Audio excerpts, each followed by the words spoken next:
आबिर यही कह रहा होता है कि जिसने मेरा एक्सीडेंट करवाया है या किया है उसको सज़ा मिलनी चाहिए। तब तक मैं शांत नहीं बैठूँगा।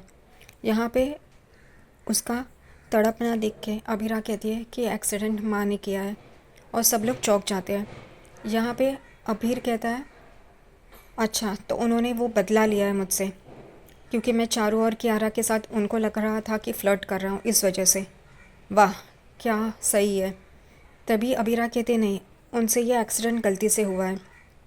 ये सुन के अबीर को गुस्सा आता है और वो कहता है वाह अभी भी तू उन्हीं की साइड लेगी।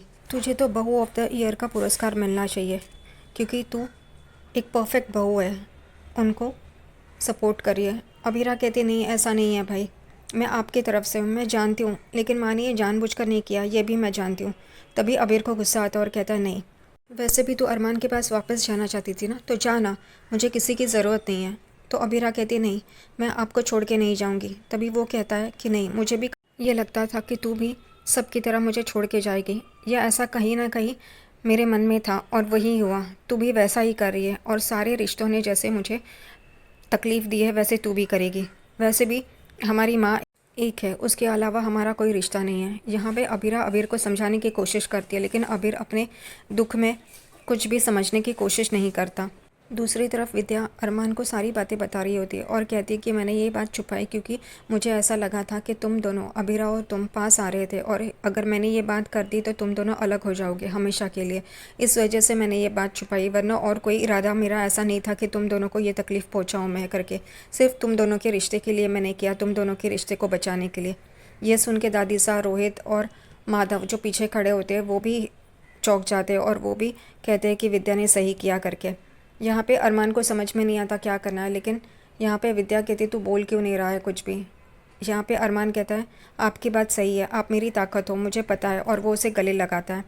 तभी विद्या अरमान को पूछती है कि तुम अबीरा से बात करोगे ना, तो वो कहता है हाँ मैं बात करूँगा करके, और वो चुप होता है। दानिशा अरमान को कहती है कि तुम्हें उस लड़की से बात करनी ही होगी, विद्या ने ये जानबूझकर नहीं किया है, उसे ये बात समझनी होगी करके। यहाँ पे अरमान कुछ नहीं कहता, लेकिन दादीसा कहती है तुम उसे मनाओ, ये दोनों फैमिलीज़ के बारे में है, दोनों फैमिली का नाम ख़राब हो सकता है इस वजह से। दूसरी तरफ यहाँ पे मनोज, मनीषा, फूफासा और काजल बुआ खड़े होते हैं। यहाँ पे फूफासा हमेशा की तरह उस लड़की ने ऐसा किया, उस लड़की ने वैसा किया करके अबीरा को ब्लेम कर रहे होते हैं। तभी मनोज कहता है कि वो लड़की, उसका नाम है अबीरा करके। तो फूफासा कहते तो मैं क्या करूँ, अबीरा जी करके उसे पुकारूँ? उसने यहाँ जो कुछ भी किया है, इस घर में आके जो कुछ तमाशा किया है, वो सही था क्या? तभी मनोज कहता है उसके भाई का एक्सीडेंट हुआ है, ये बात आप समझ क्यों नहीं रहे हो?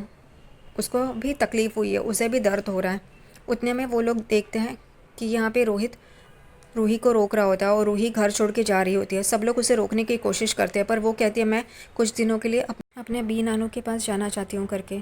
सब लोग उसे रोकने की कोशिश करते हैं, लेकिन वो नहीं रुकती। उतने में सामने दादी सा आ जाती है और दादी सा पूछती है तुम कहाँ जा रही हो? तो वो कहती है कि मुझे अपने बी नानू के पास जाना है, अपने भाई की सेवा करनी है, इस वजह से मैं अब यहाँ नहीं रुक सकती, मैं जा रही हूँ करके।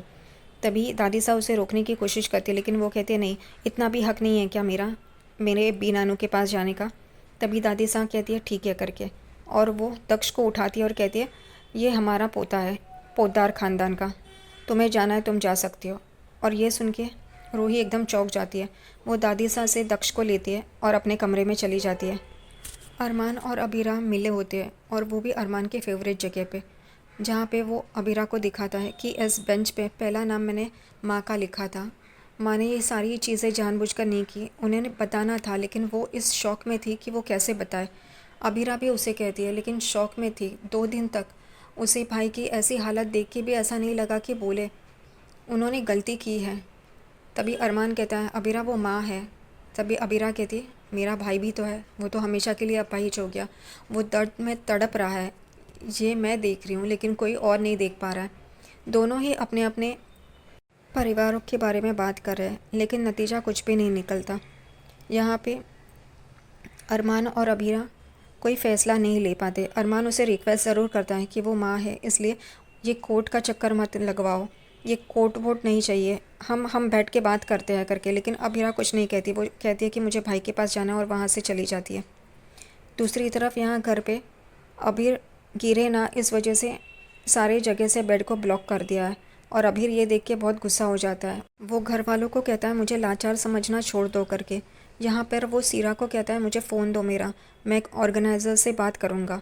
तभी सीरा उसे फ़ोन नहीं देती, चुप रहती है। तभी वो कहता है कि मैं उनका नुकसान नहीं होने दे सकता, इसलिए मैं गाऊंगा करके। यहाँ पे सीरा चुप होती है। तभी सबको पता नहीं चलता वो क्यों ऐसे चुप हुआ है। तभी वो कहती है कि ऑर्गेनाइजर्स को तुमसे बात नहीं करनी है। ये सुन के सब लोग चौंक जाते हैं। अबीर कहता है क्यों?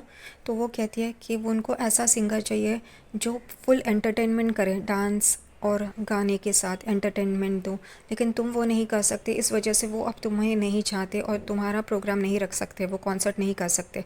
यहाँ पे ये सुन के अबीर एकदम से टूट जाता है।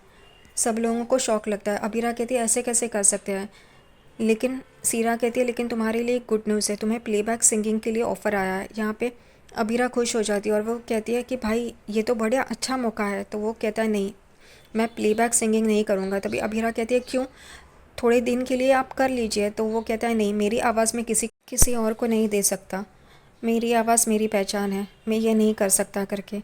तभी वो कहता है कि अब मैं अपने सारे इंस्ट्रूमेंट्स अनाथ आश्रम में दान कर दूंगा। यहाँ पे अबीरा कहती है आप ऐसा क्यों कर रहे हो करके। तो वो कहता है अब तो मैं कुछ नहीं कर पाऊँगा, तो इस वजह से वो मेरे पास रख के क्या फ़ायदा। यहाँ पे सब लोग अबीर की यह हालत देखकर परेशान हो जाते हैं। दूसरी तरफ यहाँ पे विद्या यहाँ से वहाँ, वहाँ से यहाँ कर रही होती है। दादी सा उसे कहती है कि विद्या तुम शांति से अपने कमरे में चले जाओ, आराम करो। तो वो कहती है नहीं, मुझे पता नहीं क्या हो रहा है, लेकिन ये अरमान कब आएगा, उसने अबीरा से बात की या नहीं, ये एकदम परेशान होती है। तभी दादी सा उसे गले लगाती है और कहती है मनीष जी कुछ भी कहे, मैं तुम्हारे सामने ढाल की तरह खड़ी रहूँगी। और ये सुन के विद्या बहुत खुश हो जाती है। उतने में वो देखती है कि यहाँ पे अरमान आ गया है करके, और वो एकदम अरमान के पास जाती है और कहती है कि क्या हुआ, तुमने अबीरा से बात की? तो वो कहता है हाँ की, लेकिन अब तक कोई फ़ैसला नहीं हुआ है करके। ये सुन के सब लोग चौंक जाते हैं और विद्या एकदम से टूट जाती है कि अब उस पर केस होगा और वो जेल जाएगी।